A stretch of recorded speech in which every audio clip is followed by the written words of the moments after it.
everyone, I hope you're all doing well. I've tidied the room that I film in this week, so it's so like I've got so much space, so I'm able to have the camera a little bit back and not like here, because in my last video I was just gradually getting sweatier through the whole thing and it was disgusting to watch. So this case is my very first unsolved case, and I'm not gonna lie, unsolved cases make me really mad. I wanted to tell everyone from the beginning that it's unsolved or it's a mystery, because there is nothing worse than listening to a case for hours or half an hour or however long this video is going to be. It's definitely not going to be hours, why did I say that? There's nothing worse than listening to a case all the way through for at the end they're like, and they never knew who did it. This is my first unsolved case, so it might be a little bit shorter than it usually would be, because I often go into, you know, what happened at the trial, where the people are now who did it, but we're not going to get that with this one, unfortunately. I may get really mad in this video, I'm just telling you in advance. It's very frustrating as to why this is unsolved. Like very frustrating. I'm not going to get mad yet. Okay, I'm gonna be good. So the majority of this case took place in Washington DC in the 70s, and it started with a little girl called Carol Spinks. Carol Spinks was a 13-year-old little girl. She was in the 7th grade and she was one of 8 kids. She had a twin called Carolyn, so there was Carol and Carolyn, and they were best friends. They did everything together and they just got on really well. They were really alike in personality and how they looked. Not many people could tell them apart, but Carol was meant to be the quieter one. On April the 25th in 1971, Carol's mum went to visit a friend nearby, and she left a few of her kids in the house and said to them not to open the door. She said, even if Jesus Christ knocks, tell them I said he couldn't come in. So it was Carol and I think 2 of her sisters that were in the house at the time. None of them were going to open the door. They all just sat down and they were just quietly playing some games. Their mum was apparently really strict and they weren't going to do anything she told them not to, so yeah, they just settled down for a nice night together. Shortly after their mum left, there was a knock on the door, and it was their older sister Valerie, who was 24 and she lived across from them. Valerie wanted one of the girls to go to the shops for her, and she said that in return they could have a drink, they could buy a soda for themselves, and all of them said that they weren't going to go. They said, no, mum's told us to stay in, go yourself, go away, and they shut the door on her. But the knocking carried on. Valerie was getting annoyed, so Carol was just like, oh, I'll go, okay. So she took $5 and she went to the shops for her sister. And on the way, she actually bumped into her mum, who was really annoyed that she'd left, and she kind of said, go on, do what you were going to do, but I'll be waiting for you when you get home, as if to say, like, you're going to get told off a lot. So one of Carol's other sisters, called Evander, asked Valerie, the 24-year-old, if Carol had come back yet, and Valerie said, no, I haven't seen her. So Evander went to the shops, and the man said she'd already been and gone, and that was, you know, hours ago. So Carol hadn't come home, no one knew where she was. And Carol's mum straight away rang the police and everyone started looking around for her, and the police actually said to Carol's mum straight away, she's ran away from home. Like just brushing it off, just being like, no, she's done this herself, she's ran away. Days after Carol had been missing, the police finally started looking around, and there was only a mum and a daughter who'd seen her.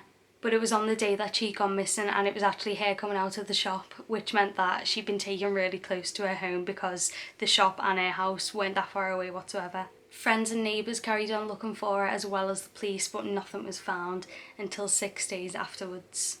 On the 1st of May, there was a group of children playing out, and a boy wandered off from the group, and he came across the body of Carol Spinks. She was found in the same clothes that she was wearing when she went missing. She had cuts and bruises on her face and on her body, and the marks around her throat showed that she'd been strangled. Carol had been sexually assaulted, and her body had been decomposing for around 2 to 3 days, even though she'd been missing for almost a week, which proved that she'd actually been taken somewhere after she'd gone missing, and this was supported further by the fact that she had food in her stomach. So she'd been with whoever had taken her for a few days. There was an interview with her sisters, and they said how the detectives came to the house and told their mum, and their mum was just screaming, crying, and it's just heartbreaking to watch the effect that this had on this family. In the same area at the same time, in May of 1971, there were a lot of Vietnam War protests and rallies, and the police had made a lot of makeshift camps to kind of put away all the people that they thought were causing trouble, and loads of the officers were called to sort that out rather than looking into Carol. So not a lot of police time was given to this little girl or her family. One of the officers was in the station on one of the days, and she went to, I don't really know how it works, but she I'm imagining like got, you know, her folders out to try and look into the case of Carol, and she was actually told not to do that and to go and sort the protests out. Unfortunately, Carol was pretty much forgotten about, which made the family extremely upset, which is just heartbreaking.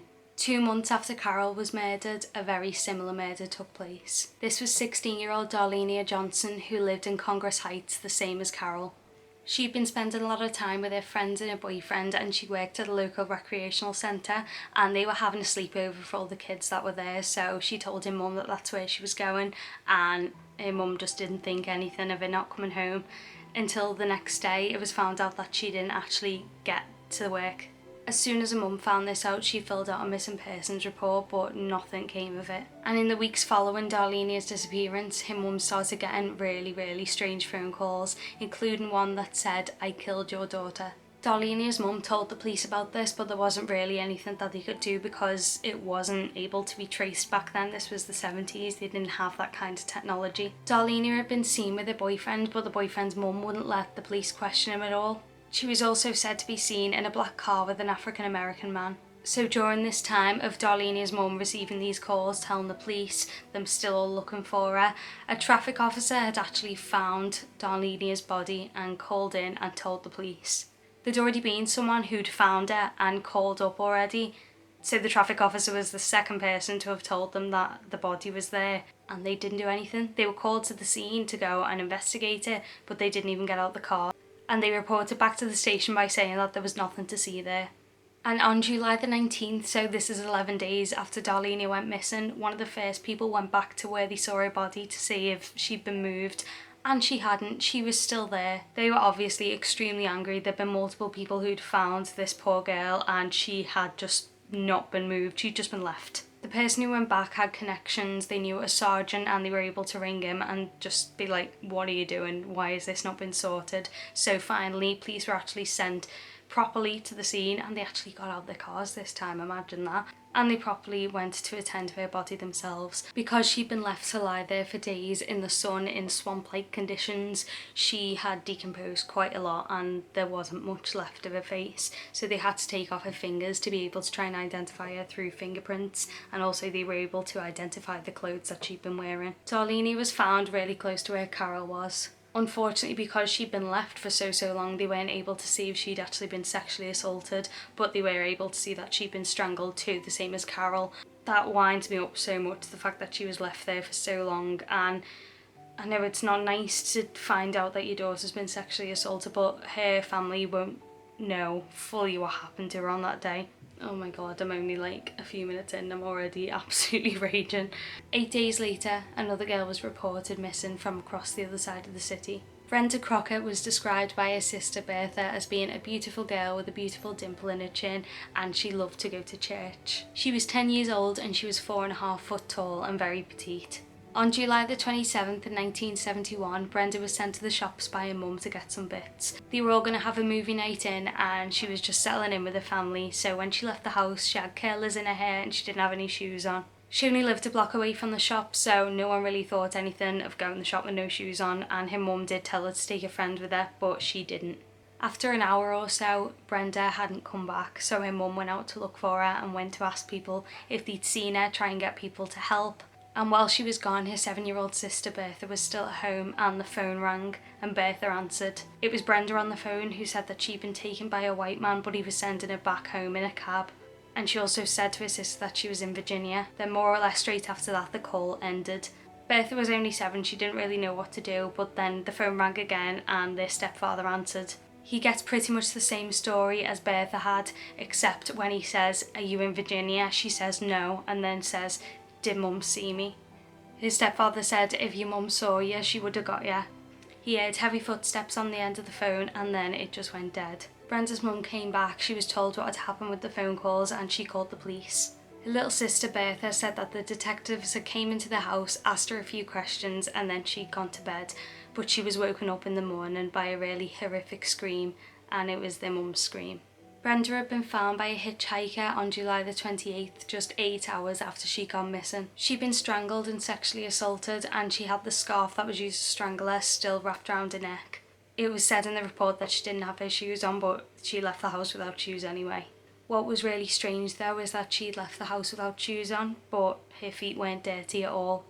It was as though she'd been washed before she was left there. They thought back to the phone calls and they thought maybe this was all scripted and she was made to say all this by the killer. And by asking if her mum had seen her, maybe the killer was telling her to say that just in case. Maybe they passed each other somehow. The detectives then thought that by them saying that it was a white man, that it wasn't a white man, and that the killer was trying to throw them off by saying, you know, she was in Virginia, by saying it was a white man who'd taken her, and just giving them false information to try and like throw them off. And again, because of the time this was, the police couldn't trace the calls. Then a few months later, another murder took place. This little girl was called Nina Moshier Yates, or Nino for short, and she was abducted in broad daylight on October the 1st. She lived in northeast Washington, she was 12 and she was in the 6th grade. His stepmom had just had a baby, so everything was a bit hectic, and like a lot of these cases, she was asked to go to the shops. She was seen by the shopkeeper leaving the shop at about 7 p.m, but she never made it home, and the things that she bought were found scattered all over the place outside the shop. And just 2 hours later, her body was found off Pennsylvania Avenue. She'd been raped and strangled so badly that her esophagus had been broken. There was just one neighbour that saw her get into a blue car and they didn't think anything of it. Other than that, there was no witnesses and no leads. It was clear at this point that all of these murders were connected. They were all so similar. All the families were so scared, and all the little girls who matched the descriptions of the little girls killed were so scared too. They couldn't go anywhere. No one wanted to send their kids out anymore. All of these little girls had been left by the freeways, so on paper give the killer the name the Freeway Phantom, which seemed to stick. The FBI then started to help him with the forensics because the local police station weren't as advanced with things like that. They re-examined all the bodies and the crime scenes. All the little girls were African American, they'd all been strangled, they were all around the same age, they were slim, they were petite. It was all very, very similar. November the 16th in 1971, another murder took place. This was 18-year-old Brenda Woodard from Baltimore. She'd been going to night school to improve her typing skills and she'd met up with a classmate afterwards. She went to get a bus home and that was the last time she was seen. An officer found her near a bus stop that her mum used quite a lot, and unfortunately on the morning that she was found, that's how her mum found out that she was missing. There was a big commotion around the bus stop and they found out that someone had been stabbed, and then her mum found out that it was her daughter, which is just horrifying. So she was the first victim that had actually been stabbed. All the rest had been strangled, but she'd been strangled and stabbed as well. Because of this, detectives thought that it mightn't be the same killer, but then they found a note in the pocket of a coat that was draped over her. The note said, "This is tantamount to my insensitivity to people, especially women. I will admit the others when you catch me, if you can." And it was signed the Freeway Phantom. So they weren't sure if this was actually the work of the Freeway Phantom or this was a new killer who'd only killed Brenda and was trying to blame it on the Freeway Phantom. When they analysed the note, they did some handwriting comparisons and they found out that it was actually Brenda who'd written the note, but it wasn't in shaky writing or anything, which means that Brenda must have been fine writing this. Maybe she knew the killer and she felt quite comfy around them. Because of this note and because there was yet another murder, all the media was getting involved. There were a lot of police that were involved in the case, and for a while the murders completely stopped. 10 months later, on the 5th of September in 1972, another murder had taken place. That was the murder of Diane Williams. Diane's sister Patricia said that she could have been an actress or a singer or a model. She was 17 and she had a boyfriend called James, and she wanted to go out with James that night. Her parents let her go, but the deal was that she had to be back by 10. They had the night together and everything was fine, and then James put Diane on a bus to go home. Unfortunately, Diane's body was found the very next morning. She'd been strangled and she apparently had her name written on her shoes, which I'm not sure was just something she did. No idea. Diane had been strangled, but there was no signs of sexual assault on her body, but there was semen that was found in her clothes. Police thought maybe because she's been with her boyfriend the night before, it was something to do with him, but they spoke to her boyfriend and he said they did nothing like that all night. So they have this semen sample and they don't test it. They just do nothing with it, they just leave it. This could have been the killers, but they just don't do anything with it. They check all the other victims' clothes to see if there's anything similar, and they don't find that. They do find a green synthetic fibre on most of them besides Darlenia Johnson's, because she was so decomposed they weren't going to find anything like that on her. They thought that this fibre could come from maybe like a carpet in a car or a normal carpet or a rug. I'm sure it was on Darlenia as well, just they couldn't find it on her. So at this point, all known predators were investigated.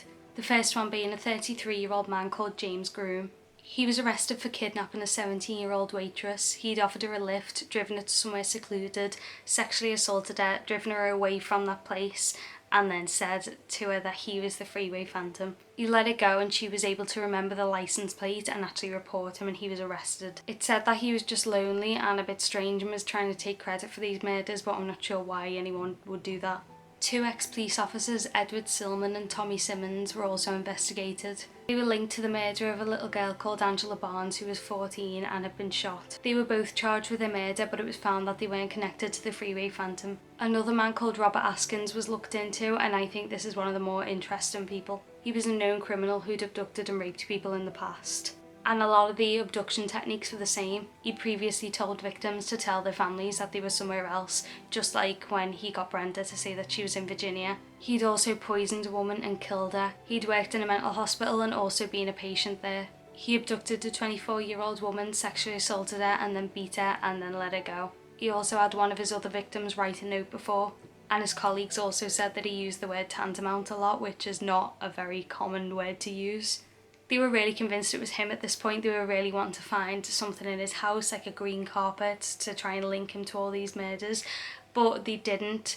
But they did find women's clothes in his car. They found buttons and earrings. They found a knife as well, but there wasn't enough evidence to connect him to it. They didn't find any green carpet or anything that could link him to the green fibres. There was nothing like that. He denied any involvement in these murders right up until his death in 2010. Someone who was serving time in prison told detectives that a man called Morris Warren would have some information on the case. He said that he knew who'd kidnapped and murdered these girls. At first, Morris denied any knowledge of the case at all and would really just not give any information to them. Around the same time of these murders, there'd been a series of abductions and rapes. Women had been snatched off the streets by a gang of men in a green car. Morris said that it was this same gang that were responsible for the Freeway murders, and he agreed to speak as long as his name was kept out of all the reports. He also said that he wouldn't speak unless he was released from prison and he got part of a $10,000 reward.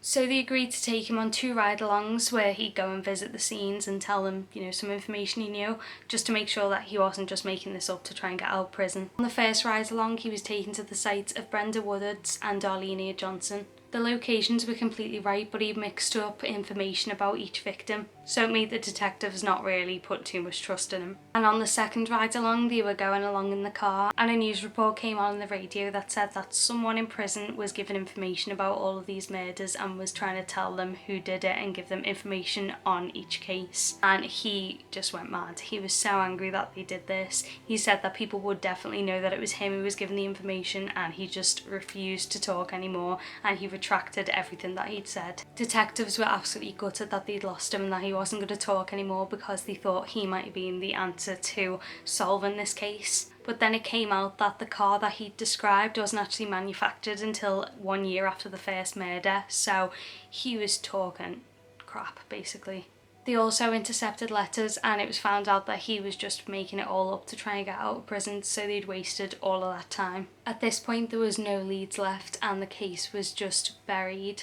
Lots of the detectives believed it still was the gang, and others think that Morris just read the paper and just kind of made it up from there to try and fit everything in together. And the families of these girls were still looking for answers. They still wanted the police to be spending time trying to solve these cases, but apparently when they went, they were just brushed off. In 1987, it had been ages since the case was looked at. No one had given it any more time since Morris was looked into, and these families still didn't have any answers.